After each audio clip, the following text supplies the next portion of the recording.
अनंत ब्रह्मांड ईश्वर का बनाया हुआ एक ऐसा रचना, अद्भुत एवं आश्चर्यचकित संसार जिसे समझ पाना मनुष्य के लिए असंभव है। इस अनंत ब्रह्मांड में ना जाने कितने सौरमंडल, कितने ग्रह, कितने तारे, कितने नक्षत्र है और आज भी साइंस इस अनंत ब्रह्मांड में जीवन तलाश रही है। पर सालों के एक्सपेरिमेंट और खोज के बाद बस यही पता चल पाया है कि अभी तक पृथ्वी ही एक ऐसा ग्रह है जहाँ जीवन संभव है। इस पृथ्वी पर जल, वायु, अग्नि, पशु, पक्षी, वनस्पति, जड़ी बूटी एवं असंख्य ऐसे चीजें इस पृथ्वी पर आज भी उपलब्ध है, मगर बढ़ती जनसंख्या की वजह से यह चीजें भी धीरे धीरे खत्म हो रही है।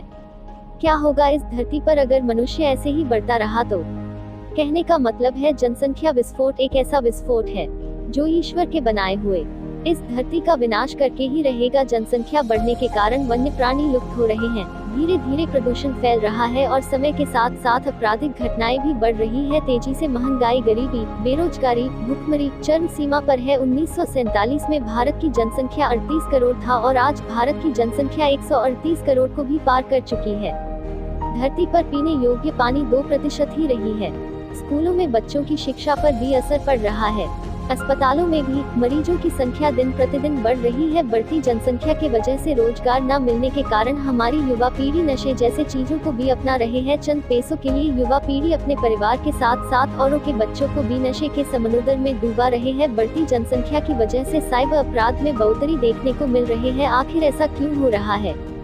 गौर करिए एक बार, इन सब की वजह है बढ़ती जनसंख्या। बढ़ती जनसंख्या की वजह से आज बच्चों को भी वो शिक्षा नहीं मिल पा रही है जो मिलना चाहिए। स्कूलों और कॉलेजों में बच्चों की संख्या ज्यादा, अध्यापकों की संख्या कम होते जा रही है। आखिर क्यों ऐसा हो रहा है? गौर करिए, कारण है बढ़ती जनसंख्या। आज खेती करने के लिए भूमि कम पड़ रही है। पेड़ पौधों की अधिक कटाई करने के कारण ऑक्सीजन लेवल की मात्रा भी खत्म होती जा रही है। अगर ऐसे ही चलता रहा तो विश्व युद्ध जैसे हालात होंगे। एक देश दूसरे देश पर परमाणु जैसे विनाशकारी बम का इस्तेमाल करेगा। भूखमरी इतनी बढ़ जाएगी कि लोग एक दूसरे का खून तक के प्यासे हो जाएंगे। आप सभी लोगों ने कोरोना महामारी में देखा होगा कैसे कैसे परेशानी लोगों को झेलने पड़ रहे थे। ऑक्सीजन सिलेंडर तक खरीदने पड़ रहे थे ब्लैक में। चंद पैसों के लिए कुछ लोग मरीजों के जिस्म के कुछ अंगों तक को बेच रहे थे। कोरोना के नाम पर ऐसे लोग भी हमारे समाज में हैं।